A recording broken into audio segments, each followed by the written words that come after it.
খাবার শুধু উপাদান বা পদ্ধতি নয়, সেই সঙ্গে মানুষের গল্প। সেই মানুষগুলি যারা জমিতে কাজ করেন, পশুদের যত্ন নেন, যারা ঐতিহ্যকে বাঁচিয়ে রাখেন। ইটালিতে নতুন প্রজন্মের মেয়েরা এক পুরনো কারিগরি শিখছেন, ভেড়া চড়ানো আর চিজ তৈরি করা। তাদের কাজ শুধুমাত্র খাবারের ঐতিহ্যকে বাঁচিয়ে রাখা নয়, সেই সঙ্গে সংশ্লিষ্ট জীবনযাত্রা যা হারিয়ে যেতে চলেছে নীরবে তাকেও বাঁচিয়ে রাখা। Non è stato facile per i pastori accettare la figura della donna che vuole imparare a fare il pastore. 15 বছর আগে গাব্রিয়েলা মিকেলোৎসি নিজের জীবন পুরোপুরি বদলে ফেলে মেষপালিকা হয়ে উঠলেন। সেই সময় ইটালিতে এমনটা কেউ ভাবেনি। আমি আর আমার বোন নিজেদের মধ্যে আলোচনা করলাম, আমাদের দাদু ঠাকুমারা যদি খামারের কয়েকটা পশু নিয়ে সম্মানজনক জীবন কাটাতে পারে, তাহলে আমরাও মাটি আর কয়েকটা মুরগি সম্বল করেই খাবারের ব্যবস্থা করতে পারবো। এভাবেই আমাদের কৃষিকাজের যাত্রা শুরু হয়। ফ্লোরেন্স শহর থেকে 1 ঘন্টা লাগে এই খামারে পৌঁছতে। ক্ষেতগুলো প্রায় জঙ্গল ছিল। গাব্রিয়েলা বহু কষ্টে সেগুলো পরিষ্কার করে চাষের উপযুক্ত করে তোলেন।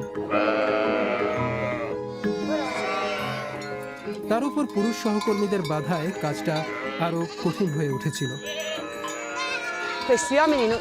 পুরুষরা ভাবতেও পারেনি যে আমি সত্যি পশুপালক হতে চাই।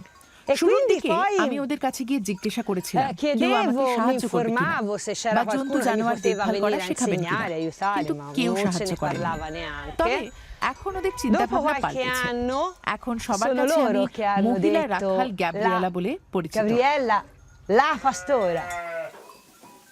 গ্যাব্রিয়েলাকে দেখে অনুপ্রাণিত হয়ে ইটালির বহু নারী এখন এই পেশাটি বেছে নিতে চাইছেন। 3 বছর আগে টাস্কানিতে একটি পশুপালকদের স্কুলও চালু করা হয়। ফরেস্টি ক্যাসিনটেনেসি ন্যাশনাল পার্ক এই স্কুলটি প্রতিষ্ঠা করে, যেখানে ক্যাটারিনা ব্লাসি সদ্য পড়াশোনা শুরু করেছেন। Il fatto di poter stare lontani dalla civiltà che ci chiede di essere sempre troppo frenetici, il fatto di mettersi sotto un albero a guardare le pecore, a osservare i cani, ha un aspetto di ritorno davvero a una natura, porta avanti il pensiero che uno deve sempre fare quello che vuole, senza paura del giudizio e essere semplicemente felice di quello che fa. এই স্কুলে আপাতত 6 জন মহিলা আর 2 জন পুরুষ পশুপালক হওয়ার প্রশিক্ষণ নিচ্ছেন। আগামী কয়েক মাসে তারা জীবন বিজ্ঞান, চারণভূমির দেখভাল, পশুপালন এবং কৃষি ব্যবসা পরিচালনা করা শিখবেন। আর ফরেস্টি ক্যাসিনটেনেসি ন্যাশনাল পার্কের সভাপতি ক্লাউডিয়া মাৎসোলি এই ছাত্রদের ক্রমাগত অনুপ্রেরণা দিচ্ছেন। তোমরা এমন একটা পথে পা রাখছো যা খুবই গুরুত্বপূর্ণ। আমাদের প্রাকৃতিক পরিবেশ আজ প্রায় নষ্ট হয়ে যাচ্ছে। পশুপালক হিসেবে সেটা রক্ষা করাও তোমাদের দায়িত্ব। soprattutto questi prati.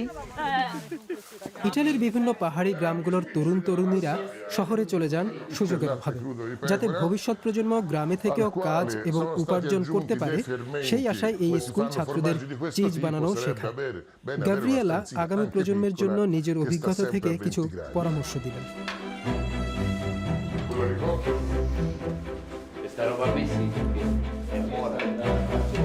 Per chi ha disposto, diciamo, avere anche un amore per il territorio, un amore per gli animali, e questo amore lo implica a fare dei gesti che non gli costano sacrificio, ma anzi che li fa volentieri, allora direi questo è il lavoro giusto che vuoi fare.